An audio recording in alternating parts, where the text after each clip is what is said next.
Hi, everyone, and thanks for joining me for episode 762 of People Behind the Science. Today, we are excited to be resharing our interview with Dr. Ryan Martin, originally released on October 19th of 2015. Listeners, if you haven't met Ryan yet, he is an evolutionary ecologist who works to understand how diversity, adaptation, and design occur through the action of natural selection. His research investigates how the presence of predators, weather conditions, and other environmental features change the way animals survive and produce offspring. In our conversation, Ryan talks more about his life and his research. So, listeners, I hope you enjoy this episode of People Behind the Science. Every day, discoveries are made that will change our understanding of the world around us. Dr. Marie McNeely is here to bring you the brilliant minds who are making these discoveries so they can share their incredible stories and take you on an amazing journey. Welcome to People Behind the Science.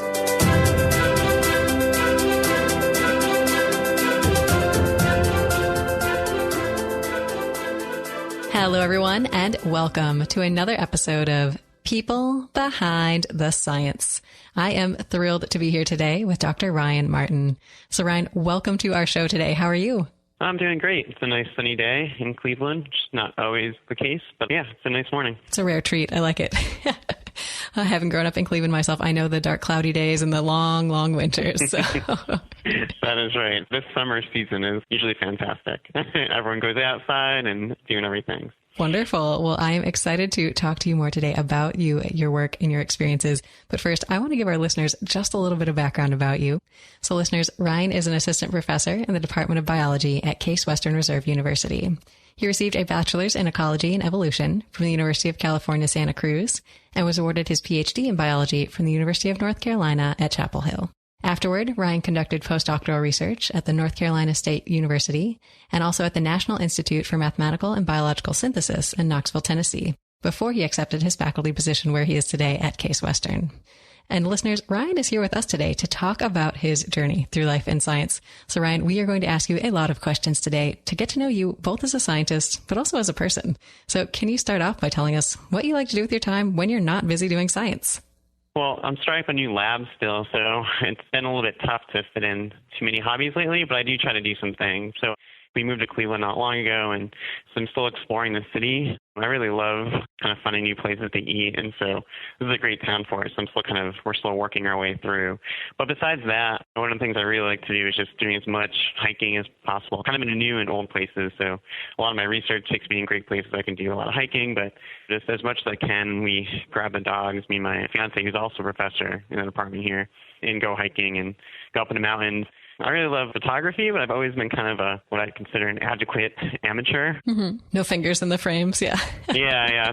Actually, it helps me with my work, too. So I'm really trying to dive more into that and become a little more professional as I've gone on as well, and can actually afford some better camera equipment than I used to be able to have, too. So it's becoming a new, bigger hobby of mine. Well, that sounds fantastic. Sounds like you have a lot of things keeping you busy when you're not hard at work. Can you tell us that you mentioned you're exploring the restaurants in Cleveland? Do you have a favorite so far? Yeah, so this is partly biased by just where we live. I live right near the university. I walk into work every day, which is fantastic. And there's just kind of a new neighborhood springing up around. It's called Uptown. They have all these new restaurants. So one of the places we really love is this place called Crop that's right in this Uptown neighborhood. And they have all local kind of farm-to-table type stuff and casual atmosphere. They have everything from like sushi to burgers to something they created on the grill that day. So it's really great. We kind of head in there 2 or 3 times a week sometimes if we're really busy, so they know us. We have free appetizers occasionally, which is nice. That's awesome. It sounds like they have a great variety of food. I like that, both sushis and burgers and everything in between. Yeah. Well, Ryan, wonderful to hear about your life outside of science. But next, I want to talk about the work that you're hard at work doing. So can you tell us how you describe what you do to someone who's not in science? I'm an evolutionary ecologist, I would call myself. And so the biggest questions that interest me are just 2 observations about nature. So one is that animals tend to be very, very diverse. And you look around and life takes on so many forms and shapes.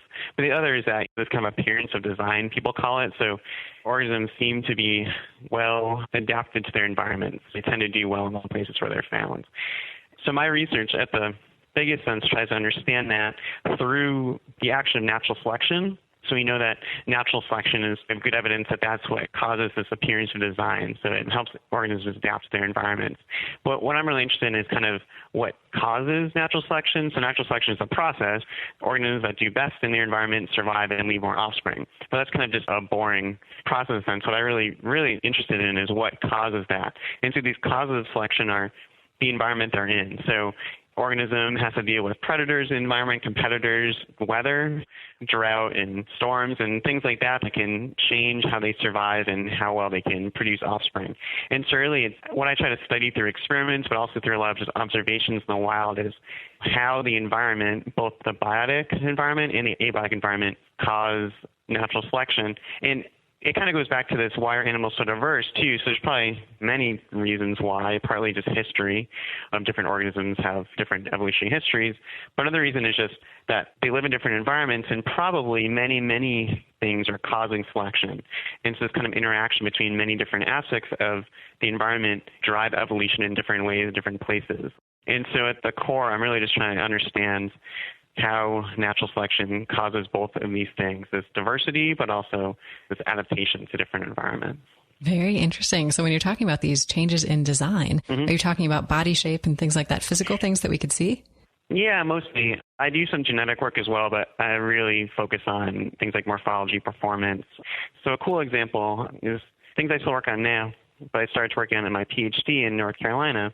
So I go out to the southwest United States, so Arizona, New Mexico, and my work was dealing with these little toads that live out in the desert. And most of the time, if you go out there, you can't see them because most of the winter, they're hanging out underground. They burrow underground. These are spadefoot toads, so this genus Spia. They estivate underground for months and months. They come up during these monsoon rains in the summer, and they breed in these little ponds that form for a month or a couple of weeks before they dry out in kind of the hot Arizona sun. But what I studied was not necessarily the adults, but the tadpoles. So their tadpoles are really crazy. If you go in and sample these Spia tadpoles in a pond, it would look like you had two different species in some places. So you pull out a tadpole and it would just look like a typical tadpole you consider you'd pick up in any pond, kind of round-bodied. They feed on the surface. They feed on algae and things like that, filter feed. And the other guys look like these giant predators, just this big torpedo-shaped body with this huge head causes the giant jaw muscles they have and these big serrated beaks that actually can tear into things like tadpoles or invertebrates in the ponds. This sounds like nightmare fuel, but continue. Yeah, they're awesome. And luckily, they're not very big, right? I mean, they're like an inch long. Right. You can feel them. If you're in the pond, they'll kind of scrape your skin, a nice little like exfoliant. But yeah, they're crazy. And they're very good predators, too. But the thing is that they're in the same species. I mean, you can actually take brothers and sisters potentially from a clutch, and feeding them different diets will actually induce these two different phenotypes. So if you feed a tadpole a normal diet of algae and organic material that's settled in the bottom of a pond, plant material, develop into what we call these omnivores, this typical tadpole. If they feed on these little fairy shrimp, so kind of like brine shrimp, like sea monkeys almost, but they're freshwater, that hatch out in these ponds. Or if they feed on other tadpoles, they'll develop into these big carnivore morphs. And so a lot of my work for my dissertation was not looking at how the diet induces, so we knew about that, but look at how selection acted on these two phenotypes. And so what I could see was that the strong competition in these ponds for resources helps you grow and get out of these ponds before they dry up. So there's really strong competition to get out of these ponds.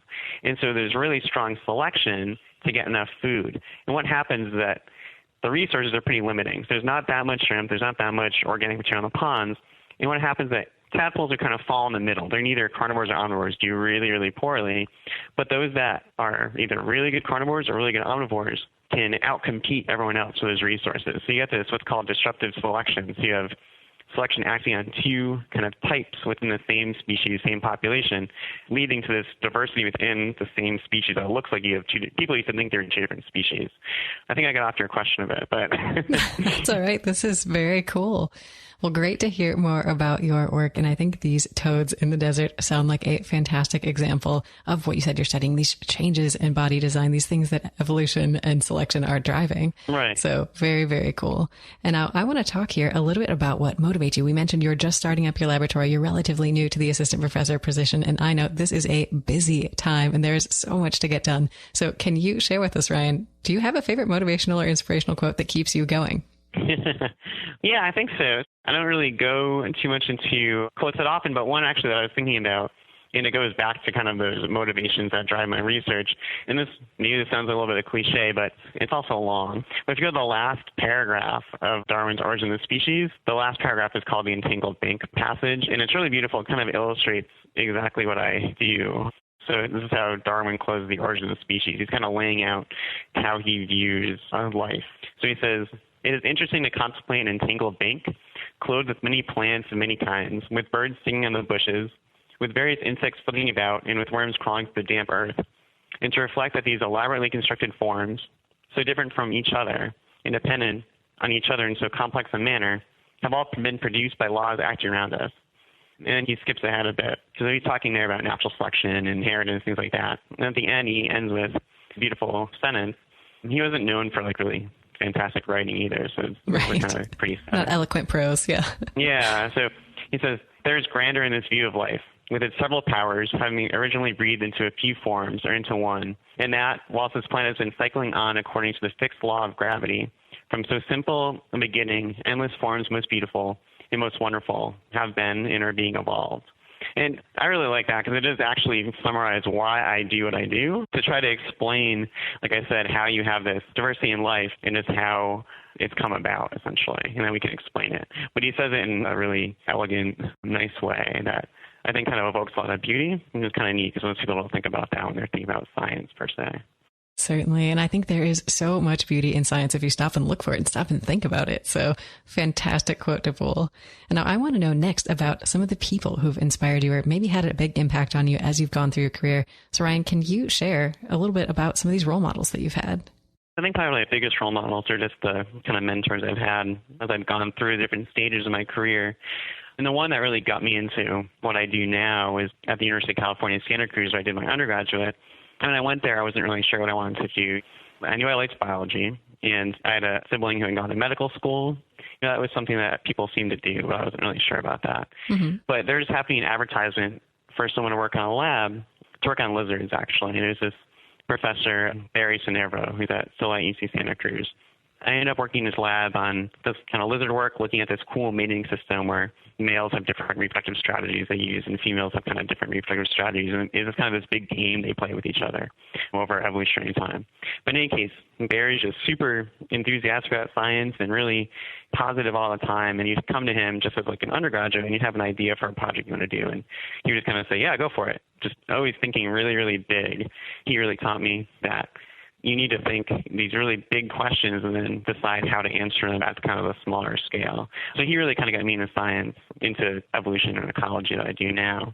And I think just going on from there, I've had a lot of other mentors as well. But my Ph.D. mentor was David Fennig in the University of North Carolina, and he's the one who introduced me to these spadefoot toads as well. And I still collaborate with him now. So I was just out in the field a few weeks ago where he was as well. And, we're still coming up with new ideas to work on together. And not everyone, I think, has that kind of relationship once they finish up with their PhD advisor. Many people do, but it's a little bit rare to be able to every year go and think what new project we're going to work on next together besides the stuff we're kind of working on alone. These collaborations are a big part of science, and you're right. I don't think they necessarily continue with your PhD advisor particularly, but I think it's so fun to be able to see these people every year, every couple of years, to get back together and talk about fun projects that you can work on and put together. And the relationships kind of change, too, over time. It goes from think about being a student at first and now kind of being a colleague. And they do treat you differently, which makes you feel like a grown-up or something. Right.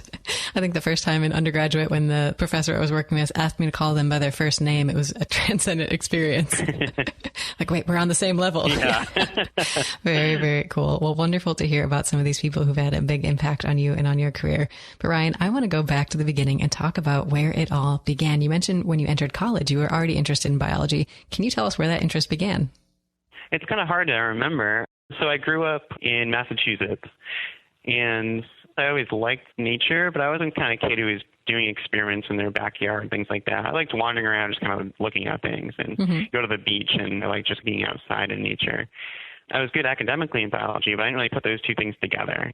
Biology is often presented as more the genetic side, more working in a lab all day. And I don't think it was really until when I went to college, I think I actually told a little fib to my parents. They wanted me to apply to some places on the East Coast, and they wanted me to apply to University of Massachusetts, which is a great school. Mm-hmm. And I said I did, but I actually never did. And I applied to a bunch of schools in California. Nice. And got into University of California, Santa Cruz, when I went. And I'd actually never visited it. I just saw pictures, and it was gorgeous. I don't know if you've ever been to Santa Cruz, the town, but I have not. So it sits on Monterey Bay, and it's gorgeous. So Northern California, it's a little bit south of San Francisco. But the college itself kind of rises above the city, and it sits in the foothills of the mountains of the little Coast Range in the redwoods. Oh, wow. So I saw pictures, but the first time I saw the campus was the day that I moved in. It was amazing. It was up in this redwood forest, surrounded by these giant trees, and then you can look out from some parts of campus and see the ocean, down 400 feet and 10 miles away. And I don't know, something about that and just all the wildlife that was so new to me there. There are elephants, seals, and lizards. There's no lizards in New England, which I never even thought about before I moved. And just all these things kind of really made me think about, wow, nature's really cool. I could study this. Once I took some classes in behavioral ecology, really, with Barry Snervo and some other people that, like, oh, you can actually do this for a living. Right. And you're not stuck in the lab all day. Yeah, and I had no idea. I mean, I do some lab work too, but it never even occurred to me until I started doing this. So I worked in that lab, and he encouraged me to apply for grad schools various places, which I did, and, moved out to North Carolina, which is another really cool, beautiful place, especially with the mountains and the coast and everything too. Wonderful. Well, great to hear a little bit about what got you started on the path to science and what kept you coming back. Now, can you tell us what brought you to Case? So I had finished up at UNC, and actually we had a bit of a two-body problem because I met my now fiancée at University of North Carolina, and she's also in the biology department. She's also a physiological ecologist, is what you'd call her. She works on kind of global climate change and human impacts the environment, how they influence the ecology and evolution of organisms. So we were both there and met each other there, and so then we realized that, well, if we want to be together, we can't move too far apart. Right. So we both ended up getting jobs at North Carolina State University for some really nice postdocs. And then I went for a couple of years to Tennessee, which wasn't too far away, so I could make my way back. But then when we were looking for positions, we really wanted research, tenure-track type jobs. And Case is really nice, small, but really nice ecology and evolution group that's growing. So there's about 6 of us now with a great grad group. And so we had interviews here and came up and interviewed and had a really great interaction. The people in Cleveland, I'd never been here, so I didn't really know what to expect. But it was just a really great opportunity to be in a nice department that was trying to grow their ecology evolution group, and that they gave both of us jobs. So that was amazing. We both have our own labs, we both have our own grad students, and a lot of people have this kind of two-body problem nowadays because a lot of us meet our partners in graduate school. So to be able to solve that problem was just really amazing opportunities that come here. Certainly. Well, I'm really glad you brought up this two-body problem. We've had a couple people on the show talk about it, and I think it is a major issue for scientists because you're right. You meet a lot of people, whether you're in graduate school or during your postdoc or one of these different career stages. Now it's trying to get your career paths to at least run parallel to each other and try and get at least close to the same place. So definitely a challenge. Yeah, so we're 2 floors apart, so that's nice. Right. That's pretty close. Yeah. Right.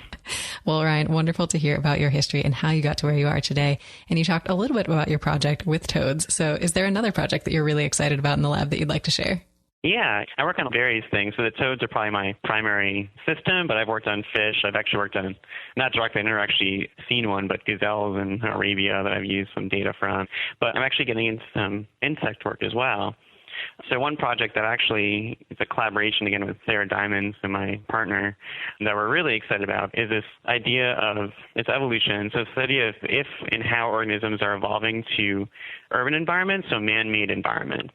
Urban ecology is kind of a hot topic right now. So people are studying how biological communities change in cities compared to undisturbed habitats and things like that. But how evolution is occurring in these habitats is not an idea that too many people are starting to think about yet. Mm-hmm. So humans making cities is kind of this huge replicated experiment that's across the entire globe, everywhere except for like Antarctica, that we make these totally new environments that have never been seen in the history of Earth, but now they're actually getting pretty old. So cities, you could have existing urban cores that have been around for maybe up to 1,000 years or something. So it's actually been plenty of time for evolution to happen over a long period of time. Evolution can happen quickly, but there's old cities that you can see. And this gives us a really neat opportunity to see how tons of different types of organisms are evolving to this totally unique selective pressure of cities. So what we're doing is we're starting off this kind of trying to investigate this question actually here in Cleveland, where we're working on these. So I talked about cities and how big they are in this giant experiment, but we're working on these tiny little ants called Tenothorax. And they live mostly in acorns. So these guys are tiny, and they'll have their whole colony inside a little acorn. Wow. That falls down on the ground. They make a little hole into it, or there's a hole already. And a queen will sit up there, and she'll start laying her brood. And pretty soon you have a whole little ant world inside of one single acorn. Tiny acorn. That's so cool. Yeah. And so one thing that's great is obviously there's a lot of oak trees in parks and in the cities. There's a lot of oak trees out in the forest as well, and in suburbs and all the way throughout. And because these guys lay in acorns, you can actually do experiments on them. So ants are often hard because, they'll have a big network of tunnels underground. It's a huge amount of effort to dig them up. But these guys, we just pick them up off the ground and bring them into the lab. And so what we're doing is right now, this is kind of a pilot study, but all this summer we were collecting these little acorn ants from here in the city from various sites, but also out into some totally protected areas outside the city and also in the suburbs in between. And first, we're looking to see if their kind of thermal physiology is evolving. So cities are hotter generally than outside the city because you have this heat island effect, or the heat gets trapped in cities. And you have all this asphalt and concrete that radiates heat. So we're bringing these guys in the lab, and we're rearing them up in these environmental chambers at different temperatures. We'll take them out of their acorns and let them colonize these little things that are easier to clean in the lab, get moldy, just these little epidorp tubes.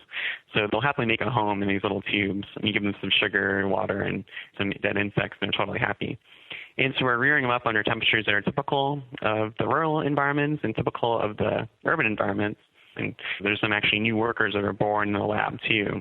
And so we're trying to tease apart is, A, are these ants seemingly adapted to the different environments they inhabit? So are rural ants better at rural temperatures? Are urban ants better at urban temperatures in terms of survival, but also in terms of how many new young they produce, things like that? But how is this happening?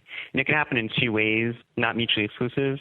There could be what's called like plastic changes. So you could have just in a different environment with a different temperature, you could have changes in, say, gene expression. So higher temperatures may cause different genes to be expressed that help buffer the ant from harsh temperatures. Or you could have evolutionary changes so that ants in the city have different alleles, different forms of a gene that do better at higher temperatures than they do outside the city.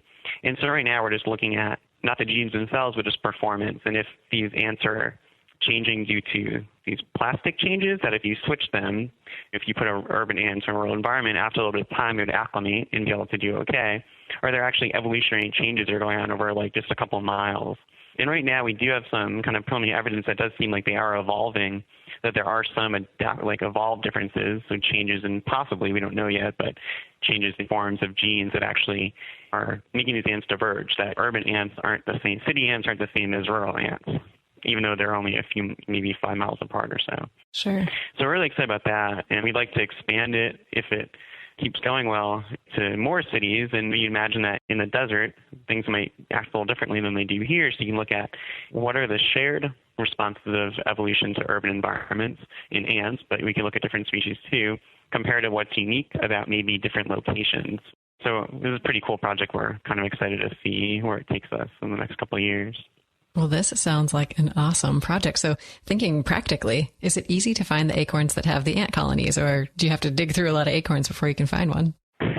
I'm not an expert at it yet, probably because I was partly doing some other stuff in the summer as well. So we had some people, mostly in Sarah's lab, collecting the acorns for a lot of the summer. But yeah, apparently they weigh differently. So you get really good. And I'm not quite good at it yet because I haven't handled enough acorns myself. But the ones with ants in them, they tend to hollow the acorns out so that they're lighter. So you can just kind of pick up and be like, oh yeah, there's something in here. I mean, it's not always an ant. Sometimes there's like a little beetles in there instead. Sure. But often if you pick it up and it's light and seems a little bit hollow, there's a good chance of finding an ant colony in there. That is awesome. So do you just walk around with the students having little baggies in their pockets and finding acorns?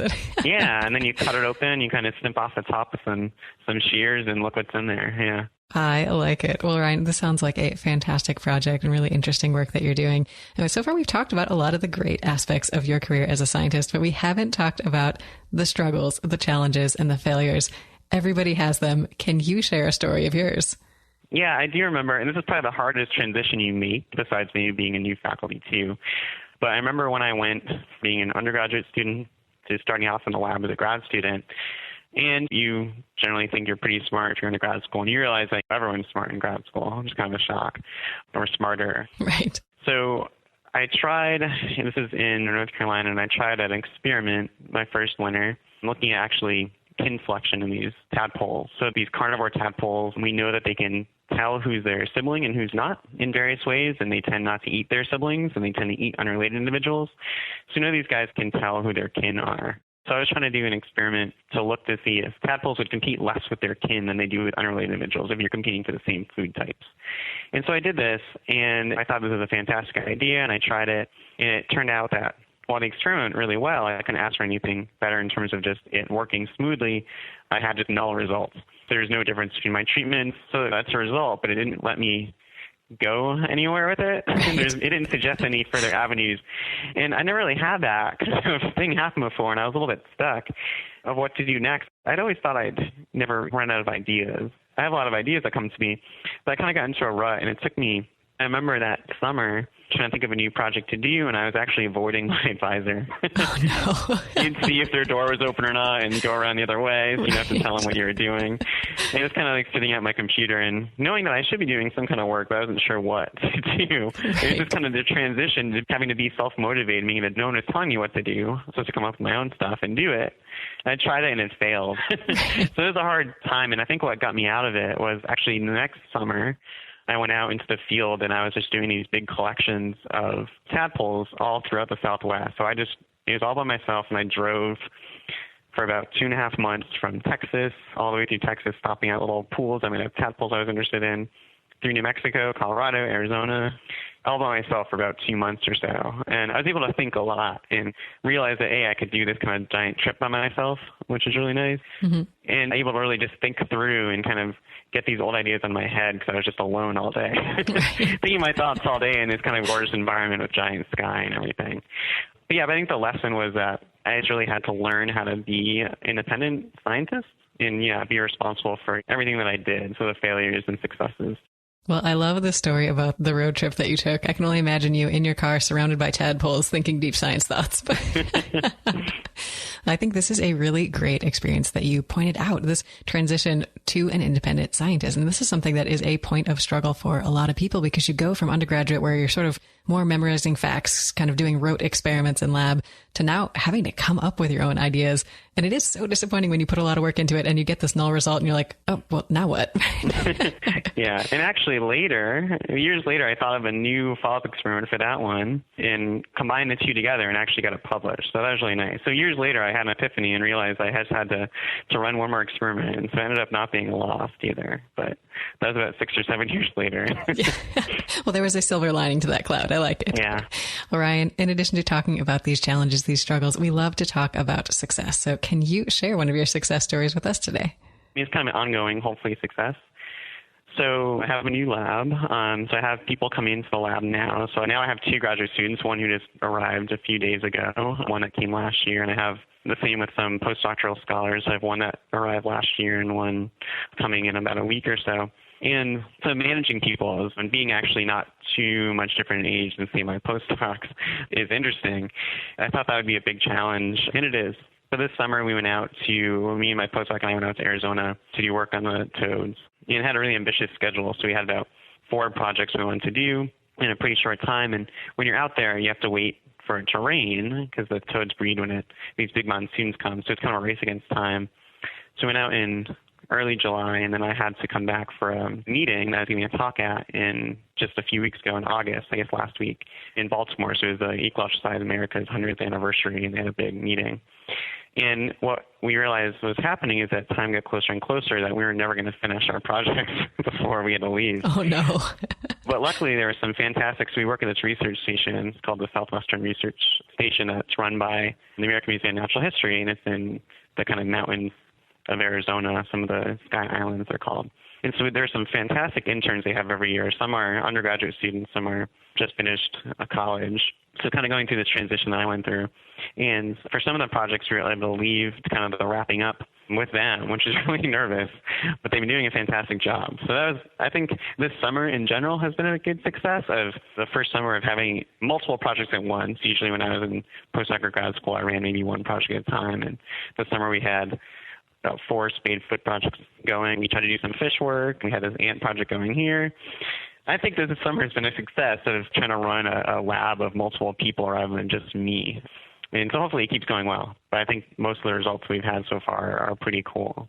Definitely. Well, congratulations, Ryan, on making it through your first summer, kind of juggling everything as you described. I think when you take this position and join the faculty, it is a very different role. You have these managerial responsibilities, giving people direction and mentoring them. And these are things that a lot of people as scientists don't get to do until they get in that faculty role. So that's right. It is sort of a learning as you go kind of experience, I think, in a lot of cases. So fantastic to hear about one of your successes. So we've talked a little bit about your work, and we talked in the beginning a little bit about your life outside of science. And one thing that a lot of scientists mention that they sort of lose time to do as they get further and further on in their career is read outside of the scientific literature. So we love to encourage people to find a great book. Can you give us a recommendation of a book that you've read and really enjoyed that you think we should check out? I haven't had much time to read lately, it's true, but I do. That's one of my hobbies that I try to do. So I read some books over and over again when I'm just feeling a little stressed out and things like that. One that I often go back to, and especially when I lived in North Carolina too, is this book, Cold Mountain by Charles Frazier. It's kind of a play on the Odyssey in a sense. The story is about this war soldier who's trying to get back home into the mountains of North Carolina, and the other part's about someone he grew up with as well, that she's up in the mountains. The writing's gorgeous, and the scenery, the pictures of the landscape are just beautiful. So I always go back to that book. But I am trying to read another one right now, too. This one that's called H is for Hawk. I'm only a little bit into it. It's by Helen McDonald. But it's another one of these books that so far is gorgeous for her descriptions of nature and just kind of interacting with nature. So the story about how she has lost her father, and part of what she ends up doing to get over it is essentially training a hawk to hunt off essentially doing hawking, training the hawk to do falconry, essentially. And again, it's this book that she paints this gorgeous paintings of nature just with her prose. So it's a neat book. But I'm only a little bit into it, but I've heard good things about it as well. Well, Ryan, thank you so much for sharing these book recommendations for our listeners if they are looking for inspiration and to get reconnected with nature. And we've talked a little bit about some of the travel you've been able to do for these different projects, going out to the Southwest and some of the work that you've been doing. And I think travel is a big part of life as a scientist, not only for some of the field work you're doing, but also for these conferences, things that you're going to share your research. So can you think now on all the places you've been for science, Ryan, and tell us about your favorite place? I think it's kind of an interesting one. The only part of it is my favorite, but it would be interesting. So I did some work for a postdoc in North Carolina State University, and the research I was doing was on these little fish, Gambusia, some mosquito fish. But they occur in many, many places, but we were working on them in the Bahamas. So we were going to one of the islands in the Bahamas, so the largest, Andros Islands. And you get to the islands and they're gorgeous coastline and these coral reefs and everything. But we aren't working there. That's not where our fish are. Our fish are inland in order to call these blue holes. Interesting. Which are essentially giant vertical caves that are filled with water. So some of them are 150, 200 meters deep. We don't go down that far. They go into big cave systems. Eventually they hit the ocean, but they have a freshwater lens on top, and that's where our fish live. And so getting to these things is kind of awful because Andros Island, most people live on the coast. There's a road, the Queens Highway, I think, that goes around the coast.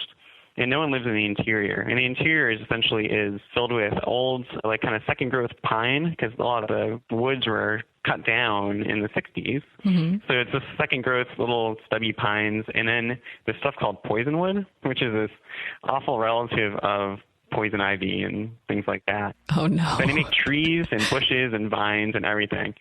So getting out to these sites is a nightmare. So you take your truck, and we've broken down overnight out there almost before because no one lives out there. So you take the truck down these roads that are falling apart because they were built by the logging companies. No one actually goes there anymore. Mm-hmm. And then you trudge through the forests of poisonwood that gives you these big blisters in your legs. And, but what happens is you stumble through with all your equipment, and you get out into the clearing, and people look for like photos of these things online. I think I have one or two on my website that I'll give later, but they're gorgeous. The forest opens up around you, and it's just generally they're these kind of like perfect big circles. Looks like a lake, and you dive in. The water is just crystal clear, and you just float on your stomach and just stare down, and all you see is just blue. Like there's no bottom. You just see blue all the way down, so it feels like you're kind of floating in the water. I mean, the only thing around there, maybe like the one or two species of fish that live in these things are kind of swimming around by you. And so that, just kind of the experience of you finally make it out to this place, and then you have this gorgeous sky blue hole to dive into and just kind of float in. Is pretty cool. So those are some of my favorite places that I ended up finding on purpose, but I didn't know what they looked like before my postdoc advisor dragged me out here. And we had this experience hiking, driving 10 miles and then hiking 3 miles through the poison forest to get to this kind of gorgeous little habitat. So those are neat places. It sounds like this treacherous journey is worth it then at the end when you have just this picturesque opening into almost an oasis after that horrible forest. Oh yeah, they're neat. Well, Ryan, this sounds like a phenomenal place to visit. Sounds like it's a little bit off the beaten path, so our listeners and I will have to live vicariously through your experiences here. Well, I think travel is such a big part of your work as a scientist, but I think the people that you work with as well are really important. And we talked about some of these collaborations you formed, some of these colleagues that you've worked with over the course of your career. And I think with these people, you share so many phenomenal memories, and often laboratories have little quirky traditions that spring up. And this is sort of the lighter, the human side of science, showing that scientists are people too, and we work really hard, but we also like to have fun. So can you share with us today one of your own memories or traditions? We're actually starting one now, and we'll see how far it goes, but my postdoc guy, Matt Dugas, pointed out when one of us would get a paper in the lab that you feel really great for the other person, but, we're such a competitive group of people, but you also feel jealous as well of the other person's success. And he didn't think that was fair. And so the remedy he suggests that we've been doing is essentially you kind of impose a tax on the person. So if you get a paper in a journal, and we have a whole ranking system that you can multiply for your position in the paper and how important in various metrics that the journal is in, that you end up having to buy food and refreshments for the rest of the lab, for the next lab meeting. That is awesome. So you get punished. You're not punished, but you're meant to share the wealth of your good feelings. So you earn the opportunity. So everyone has a real motivation for being happy for you. Yeah. So it's been going well. I think actually they keep track of it. It's on the board outside. And looking out on it, I think I owe quite a bit. We all owe quite a bit of money, so I'll have to have a big lab party pretty soon. That is awesome. I never thought about his idea that you're supposed to be happy with the person, but maybe we need a better reason for all of us to be happy. When one of us gets a success, we can share the wealth. So what is the cost then to the author of perhaps a first author paper in science? I've not had that experience. That would be a lot. Is this like a steak dinner, are we talking? Yeah, I think it's impact factor times 10. So I'm not sure what would happen if one of us got a science paper. Because I'm not sure what it is. It's like, what is their impact factor, like 21 right now? It's probably pretty high. So it would be a very nice dinner for the lab. And I think if a grad student got a science paper, we'd have to have some kind of prorated thing. Right. Apply for a grant for that. Yeah. Yeah, I don't know how popular it'd be if we made them buy a $200 dinner. That's true. Maybe the later authors could contribute as well. So. Yeah, I think so. We'd have to figure out. If that comes to pass, we'll have to have some other modifications. Gotcha. Well, Ryan, I think this is a fantastic tradition to celebrate the successes of the laboratory, but also to encourage good feelings towards the people who are getting the successes and maybe moderate this jealousy, this rivalry going on. I like it. Well, wonderful to hear about the different traditions and fun things that different laboratories are doing. And we've talked a lot about the work that you're doing that's been so much fun. But I want to talk next about the big questions that you have not yet been able to answer, Ryan. So if we gave you everything today, if funding, staff, technology, feasibility, none of these barriers in science were a problem, what would you want to answer? A lot of things. But one thing is, I've talked a lot about how natural selection can have divergence and adaptation in different environments. And I actually talked a little bit with the ants about how you can have at least the appearance of adaptation happening through either genetic changes or what I'm calling phenotypic plasticity. So the ability of a single gene to have different expression in different environments. And so organisms can potentially adapt through this plasticity over short terms, and there can actually be evolution of that plasticity. But kind of a big question, I think, that's really open is to what extent long-term evolution happens first through this plasticity, so the ability of an organism to change its body shape in some cases. Say like Daphnia have these big helmets that they make in the presence of predators that makes it harder for them to be eaten, so that's plasticity. But how much evolution first happens through plasticity rather than through kind of just standing variation? So some Daphnia are larger than others, and so those will be harder to eat than smaller ones. Just to interrupt here, these Daphnia are little zooplankton for any listeners who might not be familiar. Oh, yeah. Sorry, I'm just using an example, too, because they have some interesting plasticity. But it'd be a good thing to use, actually. So, yeah, these are just little zooplankton, but they have short generation time. So I think an experiment I'd love to do is actually, if we use them, so let's say we use them, is it would be multi-part, so it would take a long time, take a lot of people. But if you could take them into the lab and artificially manipulate them to, say, create little lab populations that have a lot of what I'm calling plasticity, so a lot of ability to change various aspects of their morphology and things like that when the environment changes without any changes in their underlying genes, versus having populations that have either just a lot of variation, but they're not plastic. So the environment does not change how an individual looks, but that the population has a lot of variation itself. And just kind of seed those out in many, many different environments in nature, and then follow them to ask. And these guys grow fast and they reproduce fast, so it probably wouldn't take more than you probably do in a decade, I'm sure. And then follow exactly how evolution occurred. Do these guys adapt to their new environments? And following them generation to generation, how did it happen? Do the guys that have a lot of just variation that we think selection generally acts on evolve faster or slower than through this kind of plastic mechanism that you can also have evolution happening after this plasticity occurs? So it's a big kind of question of how evolution actually occurs in nature over long periods of time, and how important these plastic responses are compared to this just standing genetic variation. So I'm interested in plasticity. It's a big question right now, but some people have kind of pointed out, well, maybe it looks important over very short terms when people do an experiment for 2 weeks or a few months, but it has actually been important in the history of life in a general large sense. If I had unlimited money, I could actually follow up and actually do, say, genetics and genomics and look at exactly, kind of like, I don't know if you'll just know, Lenski's experiment in Michigan, where he's been following these bacteria in the lab and how exactly they evolve over, I don't know how many generations of bacteria they have now, thousands and thousands of generations, but you can follow exactly how different genes evolve in this case. But I don't think they've really looked at, for bacteria, this kind of plastic responses versus evolutionary change question. But yeah, so the big question is, how exactly does evolution occur over a relatively long period of time in nature?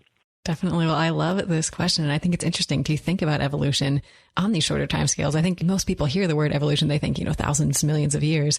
But you're absolutely right with some of these organisms like bacteria, like plankton, like Daphnia, things that have a short lifespan that you can monitor multiple generations. You could foreseeably see considerable evolution over something like 2 years, 10 years. So very, very cool. Yeah, and for people like me, who are kind of evolutionary ecologists who go out in nature and we observe things, we can learn a lot, but we see snapshots. And then people say, the Grants, Peter Rosemary Grant, follow, say, finches for decades and decades. They learn so much.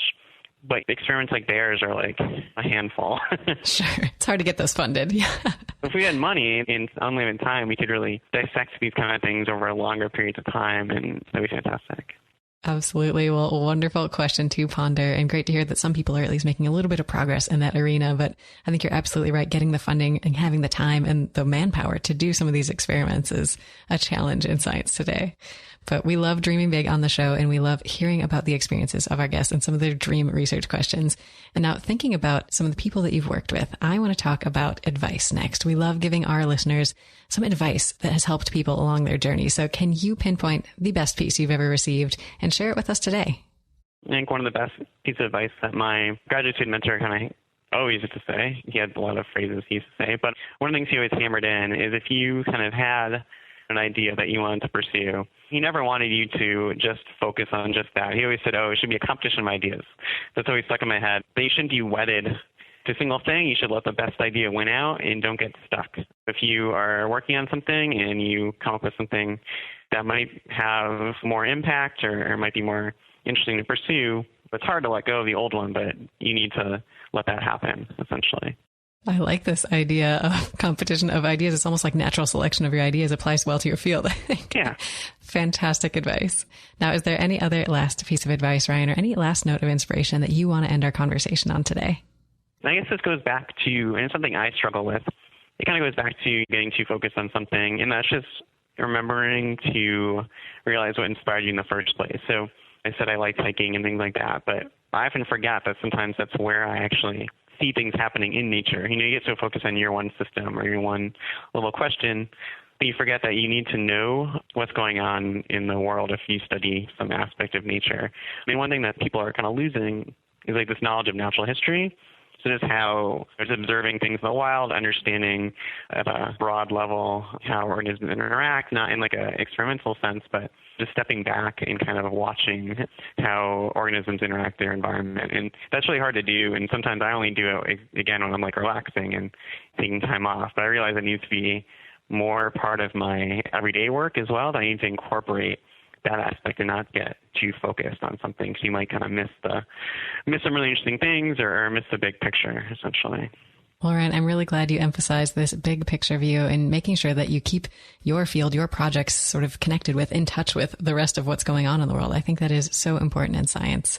So wonderful advice for our listeners out there. Can you tell them how they can reach out if they want to learn more about you and your work? You can work on my website. So you can either get that through Case Western Reserve University's biology page, but I do have a kind of a short TinyURL link. So it's tinyurl.com/rmartin, so RMARTIN, research, RESEARCH. Feel free to email me, and I'd love to talk to people. So my email address is Ryan, so RYAN, .a.martin, MARTIN, and that's at case.edu. Perfect. Well, listeners, definitely reach out if you have any questions. Check out Ryan's website. And Ryan, thank you so much for joining us today and sharing a piece of your story. Thanks. I had a really good time. It was wonderful to chat with you today. Listeners, thank you for joining us as always. We'll see you next time on another episode of People Behind the Science. Your voyage to the lives of today's exceptional scientists has just begun. You can find everything we talked about today, including our guests' favorite books, biographies, photos, and more, when you visit us at www.peoplebehindthescience.com. I look forward to seeing you next time on People Behind the Science.